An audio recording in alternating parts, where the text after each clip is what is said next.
Oh, Lisa, let's be thorough this time, okay? We'll be on a long trip for 6 days. You've got plenty of time. Make sure you clean thoroughly. Looks like you can get plenty of housework practice. Go for it, Lisa. Understood. I will make sure to clean thoroughly. Several days later. Hey, what's going on? We can't get into the house. I figured as much. What does that mean? What is this, Lisa? What did you do? Explain. Where are you right now? What did you do while we were on vacation? My name is Lisa, a 30-year-old part-time housewife. I've been married to my husband Henry, who's 4 years older than me, for just under a year. You could say we're still in our newlywed phase. I had dreams of living a sweet life with just the two of us. That was the plan, until we got married. After deciding to get married, we purchased a house and started living together. At first, everything was going well, but then we ran into a problem. Lisa, what's for dinner tonight? Honey, what did we have for dinner last night? We had curry last night. It's summertime, so something light would be nice today. Something light, got it. The problem we encountered was that my in-laws started living with us without our consent. We never discussed living with my husband's parents. We bought the house intending to live there, just the two of us. And yet, without a word to me, my in-laws decided to make themselves at home. At first, they just came over and stayed on weekends, but it escalated and they brought their own furniture and started acting like it was their house. It'd be nice if my husband said something, but with him saying things like, "Mom, are you feeling the summer heat? Are you okay? Dad too? I'm worried." I don't hold out much hope. I didn't realize until we got married, but my husband acts like a child in front of his parents. He has no opinions about his parents living in our house without our consent. I've tried talking to him about it when it's just the two of us. Hey, I didn't hear anything about your mom and dad moving in. Our house isn't big and we won't have enough rooms when we have a kid. What are we going to do about this? You need to explain and get them to move out. All my husband had to say was this: "What are you talking about? We can just move if we have a kid. I think mom and dad would be happy to live with their grandchild. I'd be happy to live with everyone too." Not only does my husband not see any problems with his parents living with us, but he seems to be happy about it. It's hopeless. I gave up on having my husband explain to them. I blame myself thinking, why didn't I realize this before we got married? My husband lived with his parents until we got married. I only visited his parents' house once when we went to introduce ourselves before the wedding. So I had no idea what his lifestyle was like. I had no idea he was such a mom's boy and a daddy's boy. Living with his parents all of a sudden is stressful enough. But there's even more piled on top of that.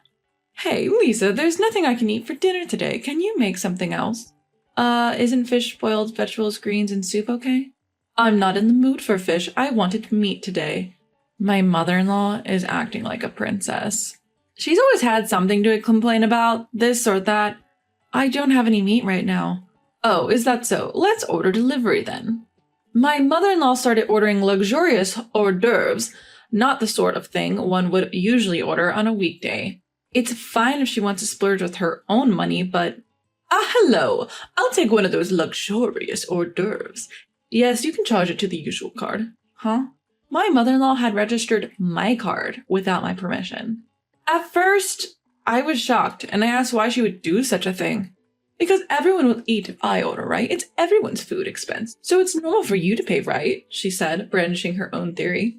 Sure enough, if my mother-in-law orders too much food, everyone has no choice but to eat it. I reluctantly eat as well. But why should it be taken for granted that I bear the entire burden? I can't understand my mother-in-law's thinking at all. And my father-in-law is quite a character too. If you're a wife supporting a family of 4, you have to prepare both meat and fish. Everyone might feel different, right? This is exactly why modern women are so... Oh boy. No, you're the biggest oh boy here.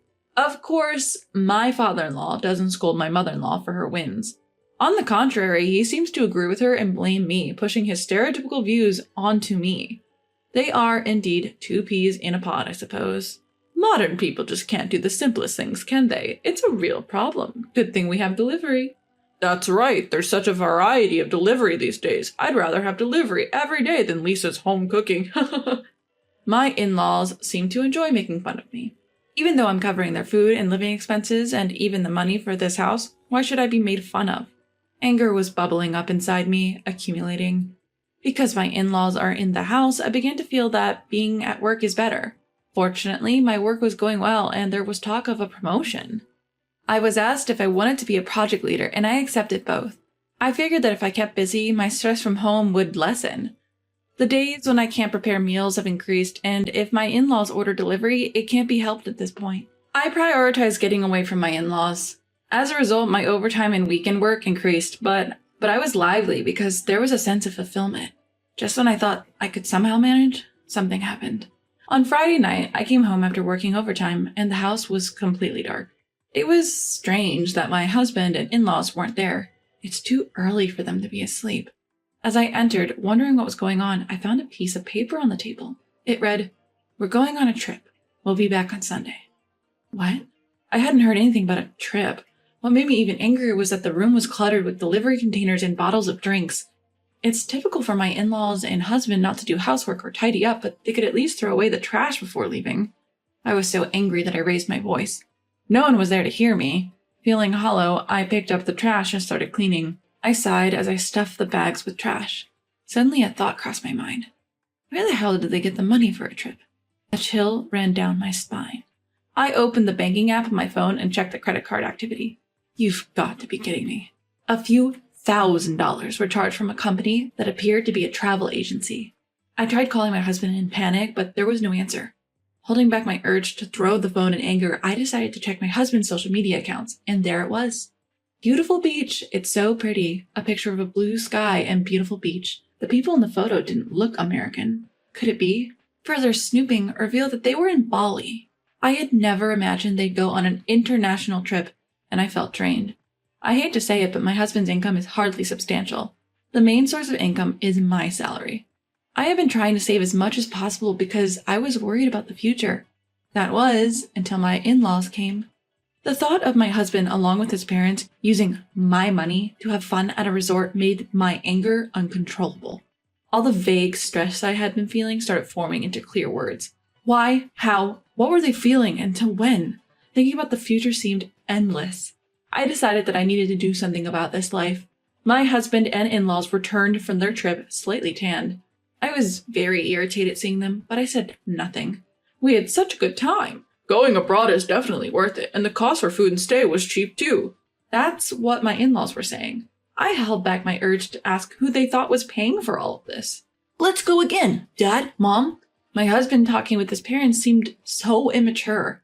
He was like a child begging for a summer vacation trip, at the age of 35, no less. Seeing him like this, a feeling of disgust towards him started to well up inside me. I was preparing dinner in frustration. Calm down, just focus on the cooking, I muttered, moving my hands mechanically. Then, oh my, there's so much dust here, my mother-in-law remarked. She was running her fingers over the leaves of a houseplant. That's not good. My father-in-law muttered that, giving me a fleeting glance. I didn't take Lisa because she had housework to do, and you didn't clean? What kind of day off was that? My husband took the opportunity to criticize me. What? I couldn't help but ask again. Because if you had done your housework properly all the time, I would have taken you on the trip. I didn't invite you because I was thinking about you with all your housework. Aren't we all, me, Dad, and Mom, considerate? My husband said this with a straight face. Thanks for your thoughtfulness, I replied, suppressing my anger. My face twitched, and I turned my back under the guise of taking ingredients from the refrigerator. Are you out of your mind? I shouted in my heart. I can't believe it. Leaving the house messy, taking a vacation with my money, and then coming back to say that? The amount of money spent on the credit card I checked while my husband and in-laws were traveling made me even angrier.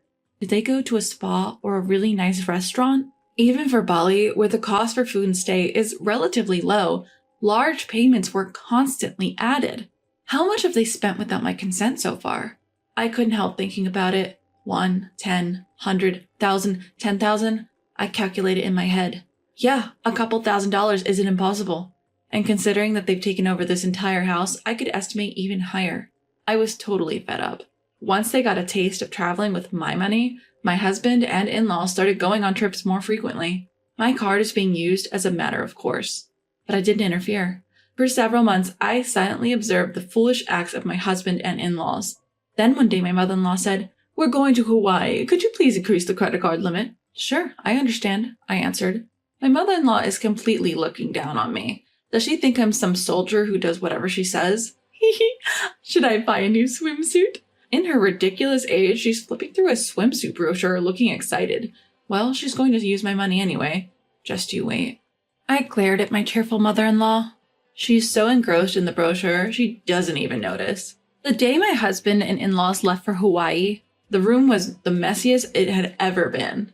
My husband and in-laws are apparently heading to the airport soon, and they are busily checking their luggage. As usual, they seem to have no intention of cleaning up the room.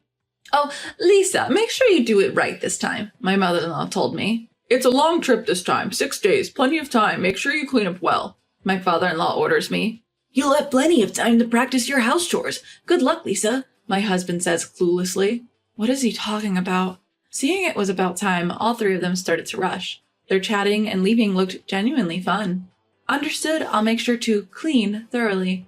They probably didn't hear me due to their chatter. I said it to their backs. 6 days later, the day my husband and in-laws were to return home, I was gazing at the night view. Even though it was a weekday, I had taken a rare paid day off and was enjoying a drink in a lavish hotel. My husband calls. I let out a sigh, leave my seat, and answer the call. "Hello?" What the hell is going on? I can't get into the house. My husband sounds quite panicked. I thought as much, I said calmly. What do you mean? What's happening? It's not surprising my husband is freaking out. After all, the house is vacant. There should be a for sale sign at the entrance, and not a single piece of furniture should be visible from the windows. Lisa, what have you done? Explain. Where are you? What did you do while we were away? I can hear my mother-in-law and father-in-law yelling in the background. I cleaned up just as ordered, I answered nonchalantly. What? As all three were left stunned, I decided to explain. I went ahead and put the house up for sale. The land, too. It's completely clean now. Nothing's left inside. You foolish woman, my father-in-law yelled. You mean, what foolish thing have I done? Who's been doing foolish things, I wonder? You all sure had a great time using your daughter-in-law's money and living it up. Lisa, don't be mean. Quickly, change it back. What are we supposed to do? You'll also be in trouble without a place to live, right? My husband pleaded in a voice that sounded almost teary. I won't have a problem. The house was bought by me in the first place, and all I did was sell it. I've decided on my new place to live. Yes, the house was purchased with my considerable income. Of course, it's under my name. It was a house to which my husband had no rights. How could you? It was our home. How could you sell it without permission? To my mother-in-law who said this, I replied, Please save your sleep talking for when you're asleep. It was never your home to begin with. You were just freeloading, right? Parasiting off me, right? I've made up my mind. I can't continue like this, losing everything. I need to exterminate and rid myself of these harmful pests. How dare you speak to Mom like that? The words bellowed from my husband were met with my swift retort. You're the pest too. I want a divorce. I'm going to demand my money back, which you've recklessly spent. I've already consulted with my attorney. The amount is... After I could relay the amount, I heard a loud clatter on the other end. It seemed that my husband in shock had dropped the phone. What happened, Henry? What's wrong? The voices of my mother-in-law and father-in-law echoed, clearly worried for their son. Dad... My husband started crying like a child. Through the phone, I could only pull back in disbelief. Knowing that any further conversation would be futile, I hung up the phone. Sitting back down, I sighed. It had become second nature to me, but today it was different. It was a sigh of relief. At last, I finally cleaned house. Good job. I toasted to myself, sipping champagne. My husband and in-laws seemed to have no choice but to return to their family home. Well, they had nowhere else to go after all. During the months from my decision to divorce until I actually brought it up, I found out that their home had turned into a hoarder's paradise. When I visited to introduce myself before our marriage, the place didn't seem so disheveled. They must have hired professionals to temporarily tidy it up. Their house had a long-standing reputation in the neighborhood as a hoarder's home. Perhaps a messy house suits my messy husband and in-laws more than a clean one. Though my husband was reluctant about the divorce, he quickly accepted when confronted with my attorney. Sobbing, he even signed the agreement to pay me back the money they spent. It's not an amount he could easily afford with his salary. But it's only fair since he was the one who created this situation, recklessly indulging in luxuries with other people's money. And so, I managed to completely sever ties with my troublesome family. However, I must regret the fact that I married such a man in the first place. Before we got married, I somehow managed to spin his troublesome traits in a positive light, finding him charming and laid back despite his age. Maybe I was too desperate as I approached my 30s. While occasionally venting about this to my colleagues, I go about my daily work. Will I be single forever from now on? You're still young. Don't say things like that. I appreciate the subordinates who play along with my complaints and jokes. You're right, I shouldn't give up hope. That's right. Would you consider someone younger? Was that a joke? Looking up, I see that my subordinate's face is serious. Don't hoard unnecessary things. Cleaning is important, but maybe, just maybe, I don't need to give up hope. These days, I find myself pondering such things.